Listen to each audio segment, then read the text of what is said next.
Welcome to the Slop Temple. We pray this video helps. In this video, I will show how to use Nvidia Canvas, only way.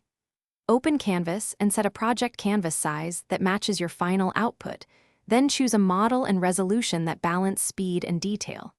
Start with simple semantic brushes like sky, mountain, water, and adjust sliders for style and color while watching the AI paint in real time for best results. Launch Canvas and connect it to your Nvidia GPU, then choose a model preset that fits your scene and hardware. Configure canvas size and DPI to match your final use, and create labeled layers for foreground, background, and details. Use semantic brushes to block shapes, then refine edges with smaller brushes and style sliders until the generated image feels cohesive and clear. Block out the composition with large brushes to establish scale and depth, then switch to smaller brushes for texture and detail refinement. Tweak style sliders and try alternate models to find the mood you want, and use layer visibility to compare versions.